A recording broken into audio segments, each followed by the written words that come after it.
totally. Ganun, English yun, ha? Ano lang po, kahit pansamantala lang. Opo. Alam niyo po, Ginoong Pangulo, napakaganda po nung sinabi ninyo eh. Pag ako tinanong, sinasabi ng lahat, hindi, nagbiro lang ako. Sabi ko, mas gwapo ako sa mga Koreano. Nabash din po ako. Sabi ko, pambihira ito ah. Pero isa lang ang masasabi ko.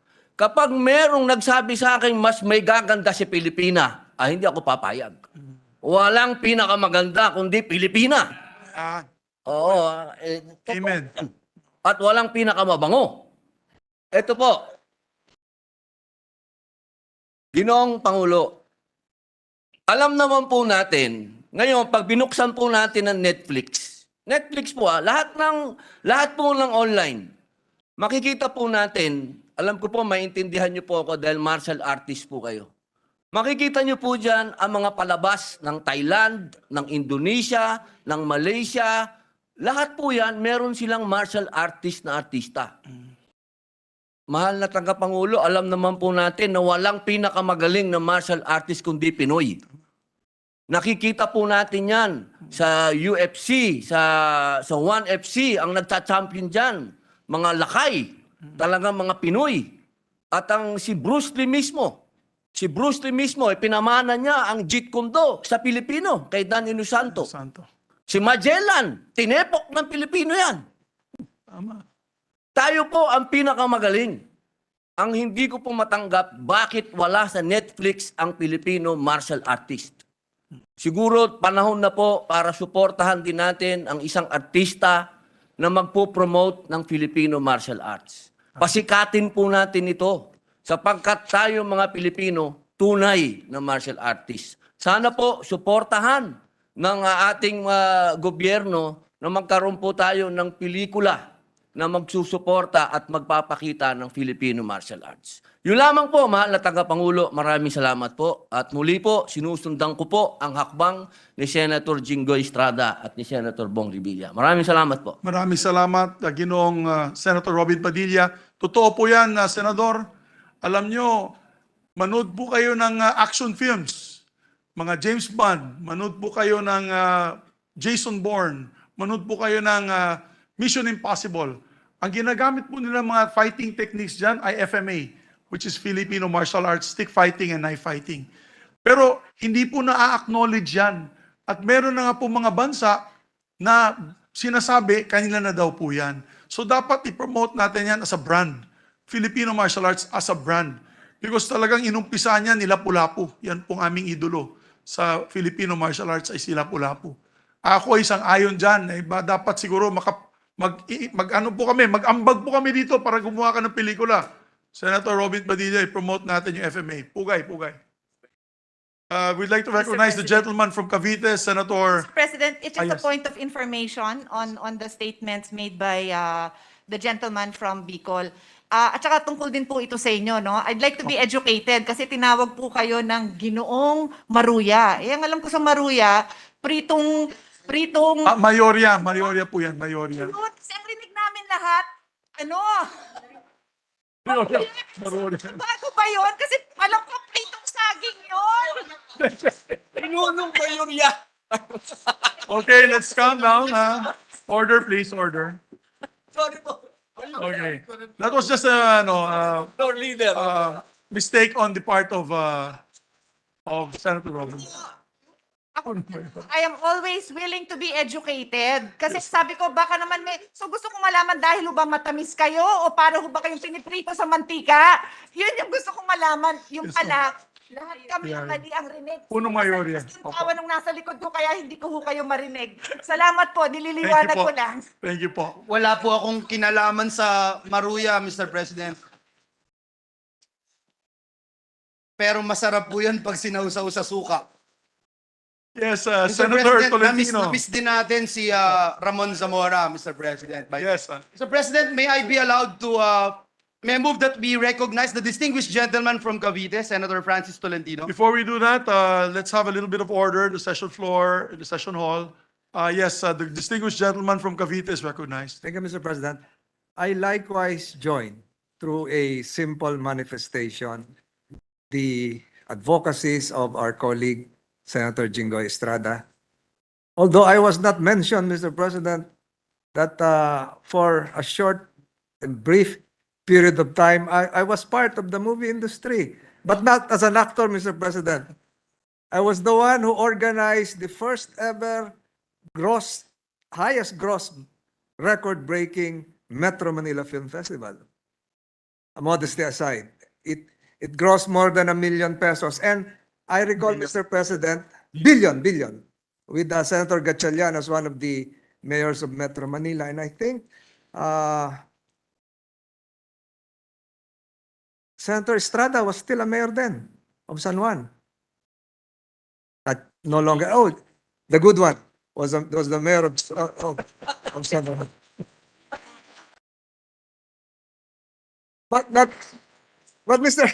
Mr. President, seriously, Mr. President, I agree that there is a need to overhaul existing subsidies being given to the local film industry. Mr. President, for the record, Colombia would provide 60% cash rebate just to have international film production outfits produce films in Colombia.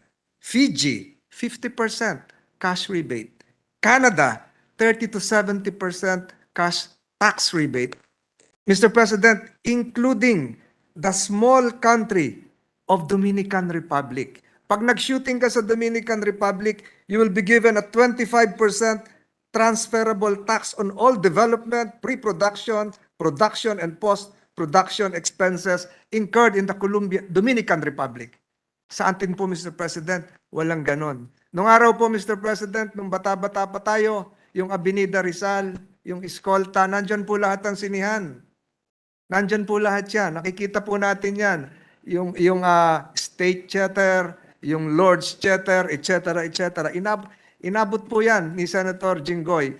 Kaya po nararamdaman po natin lahat yung dinadanas niya, na nabas siya.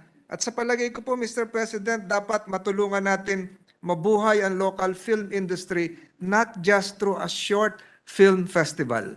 Dapat po year-round na, Mr. President. When I was Metro Manila Film Festival Chairman, Mr. President, I initiated the Cell Phone Film Festival. Sa cellphone na lang to entice college students, high school students to show their creativity, Mr. President. Mag-produce sila ng sariling pelikula. Kaya nga through this manifestation, Mr. President, perhaps the good chairperson of the Mass Media Committee can craft, and I'm more than willing to assist him, a bill that would overhaul, enhance the local film industry, similar to Potsdam in Germany, Mr. President, where they have their own small place, similar to Bollywood in India, where they have a place where they encourage new actors, new startup film outfits,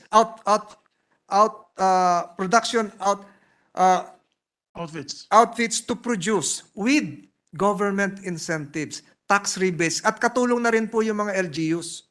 Katulong na rin po yung mga LGUs. I look at the model, Mr. President, of Croatia. Croatia, Mr. President, and even the place you visited last month, France. France has 30% tax rebate of qualified expenditures for international productions. Ang huli lang po nating na film ata dito, kung hindi ako nagkakamali, Mr. President, ay yung Born Legacy. Born Legacy. Napakatagal na po nun, hindi na po nasundan yon. We have to encourage this. So that's why I support the speech. I join the feelings right now being bashed, Senator Jinggoy, and it's about time that we overhaul through tax incentives and other creative measures our local film industry. Maraming salamat po, Mr. President. And just 2 points to add to that, Majority Leader. I filed one, I think it was the 17th Congress, a bill, sana matulungan ako ng ating mga kasamahan dito sa industriyang pelikulang Pilipino, na gawin at least, kung hindi natin kayang gawin year-round, gawin natin twice a year yung MMF, Manila Film Festival, MFF, which is basically December, di ba? December po yan, at dapat merong summer, middle of the year, para at least dalawa, Para sa ganun ay medyo mabubuhay na konting ating pelikulang Pilipino. And pangalawa, it all boils down to nationalism, yung nationalismo. Yung gusto natin tangkilikin ang sarili nating produkto. Kaya nga sabi ko sa kanila, sabi ko kanina, let's promote the Philippines. Part and parcel of promoting the Philippines yan. Kung hindi maganda imahe ng Pilipinas, walang gagawang pelikula dito. Totoo po yan. Kung tropical ang setting, baka sabihin nila, doon na lang tayo sa Thailand kasi baka magulo dyan. Dahil yung nakikita natin sa news, puro gulo. Di ba? Kaya dapat promote din natin yung Philippines ng maayos. Yes, Senator Jinggoy. Thank you, Mr. President. Just to give you a brief background with regard to the Metro Manila Film Festival. The Metro Manila Film Festival was founded by my father in 1975, and it is still ongoing up to this now. And before that, there was a Manila Film Festival held every June of the year. Kaso mo, hindi yata natuloy, it was short-lived. Kasi pagdating ng June, tag-ulan na. Hindi na pumapasok yung mga moviegoers. But I heard from the MMDA that they are planning to hold a summer film festival Yun ang maganda. on the month of April yata. Oo. So we might have two festivals. One is the Summer Film Festival, and the other is the Summer Film Festival. Metro Manila Film Festival. At during those times, especially sa Metro Manila Film Festival, walang foreign films na pinalalabas. Panay Tagalog films. Yes, that's the idea. And that is the idea. Yeah. Thank you, Mr. I President. will support that, Your Honor. Thank you. If there is a measure on the floor, particularly. Yes, Mr. President, last but not the least, to make a short manifestation, Mr. President. Is the is princess. She's the princess of Philippines. The amazing grace of the Senate, the former chairperson of the Committee on Public Information, Mr. President. Yes. Senator Grace po. I move that she be recognized, Mr. To the President. distinguished lady senator, the daughter of the king of Philippine cinema, and a very great senator on her own right, Senator Grace po. Thank you very much for your kind introduction, Mr. President, and to the Majority Leader. Of course, it's no surprise that this issue is very much important for many of our colleagues here. So many have found their roots in the film and television industry. I, for one, has filed Senate Bill 867, or the Philippine Film and Television Tourism Act of 2022. Mr. President, Senator Tolentino pointed out the benefits of giving incentives so that producers from other countries will think of shooting their films here in the Philippines. Let me give you an example, Mr. President. Not only will it provide jobs for our local talents, cameramen that they will hire here, local artists that they can get to star in their films, but it also promotes the country, as you mentioned. Let's not forget, New Zealand was made even more popular. I think tourism increased by more than 60% after Lord of the Rings. Yes. There's also the beach that showcased the beautiful islands of Thailand, which we have, I think, if not better, comparable islands. Unfortunately, The Born Identity was at the title of the movie that was shot here, showed Palawan rather briefly and in the middle of the ocean. You can't even see the shoreline. So, Mr. President, it's really important. Can you imagine we pay for billboards to be shown in Times Square that showcases the beauty of the Philippines?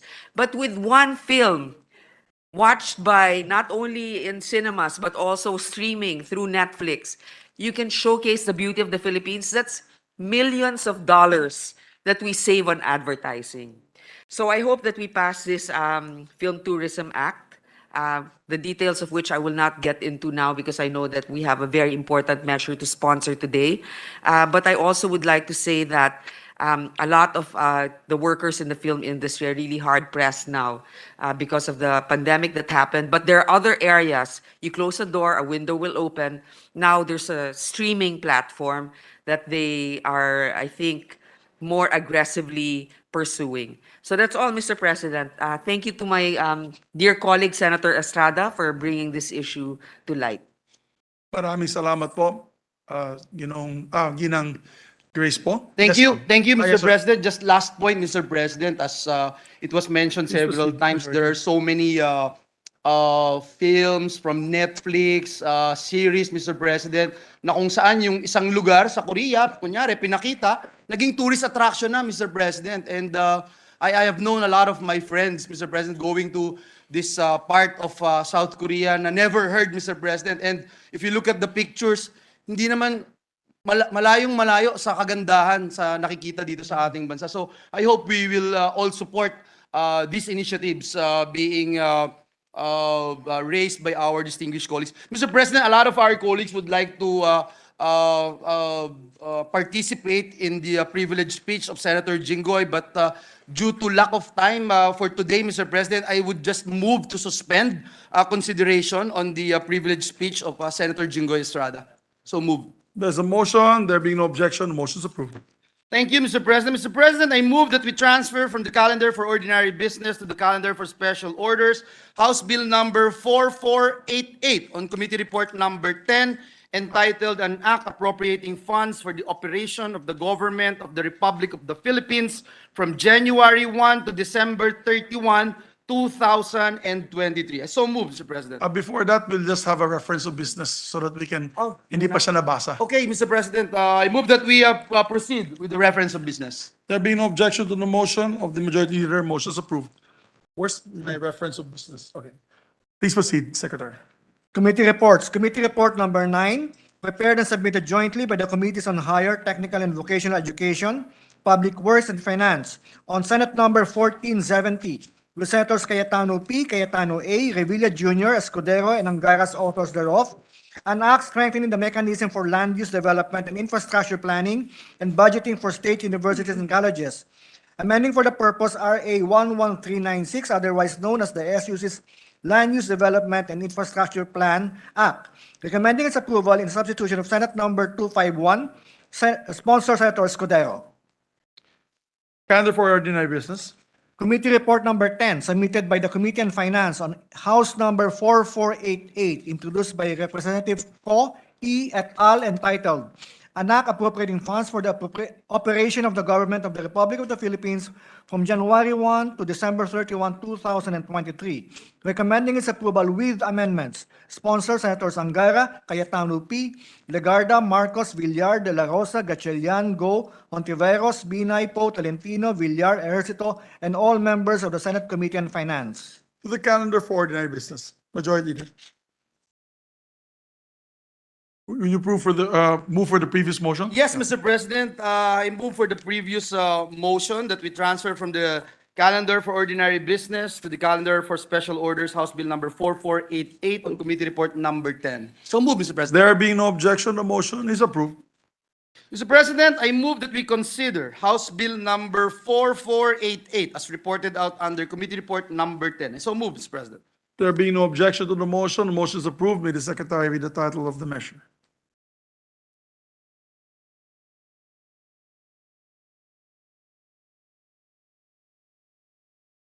House number 4488, an act appropriating funds for the operation of the government of the Republic of the Philippines from January 1 to December 31, 2023.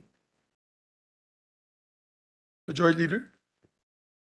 Yes, Mr. President. To sponsor the measure, may I ask, Mr. President, that we recognize the chairperson of the Senate Committee on Finance, the distinguished gentleman from the great province of Aurora, our hardworking chair, Senator Sani Angara. Be recognized, Mr. To President. the hardworking chairman of the Committee on Finance, coming from the province of Aurora, Senator Sani Angara is recognized. Thank you, Mr. President. Thank you, Majority Leader. Dear colleagues, it is an honor to sponsor today Committee Report number 10 and on House Bill 4488. This is the National Budget or the 2023 General Appropriations Act. Mr. President, as maiden budgets of new administrations go, this one was expedited, delivered to us in an impressive 7 weeks after Inauguration Day.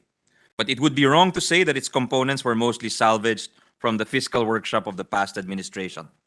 The President has made it clear in his message to us that every peso that he seeks to spend in 2023 is aligned with his administration's thrust. And what are these? To boost growth, to cut poverty, to trim the deficit, to pare down debt, and to catapult us to the League of Upper Middle Income Nations. Sa panukalang budget, Mr. President, lahat ng ito ay nagsisilbing mga tanglaw, pinaiilawan ang daan kung saan dapat pumunta ang pondo ng bayan, para saan at gaano kalaki ang halaga. Kaya maling isipin na ang budget ay simpleng spreadsheet o listahan ng mga numero lamang. Una sa lahat, ito ay isang plano. Pinag-uusapan ang mga hakbang patungo kaunlaran at kasaganaan. Kaya kung bibilangin natin ilang daan ba ang magagawa, mga patabang maibibigay, mga patrol ng pulis na madedeploy, mga kaso sa korte na matatapos, mga scholarship na mabibigay, mga R&D projects na mailulunsad, mga teacher na masasweldohan sa ilalim ng budget na ito, hindi lang sila mga hiwa-hiwalay na budget items lamang, lahat po sila nakatahi sa mga pangarap natin para sa bansa.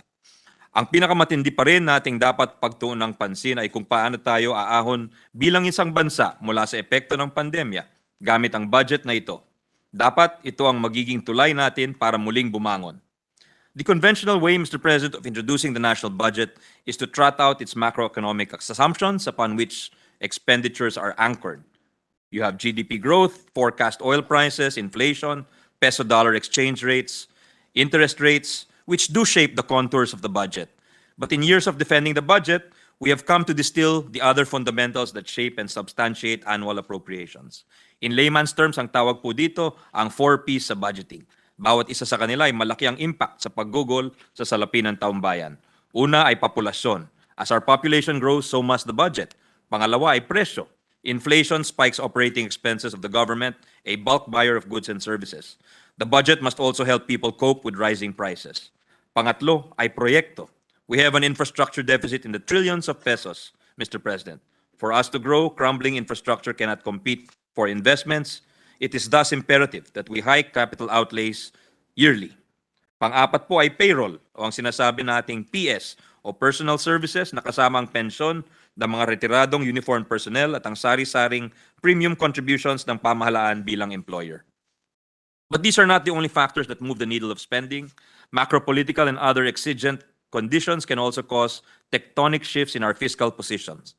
Some, like calamities, man-made and natural, often butt in the middle of the budget season unannounced, leaving bills which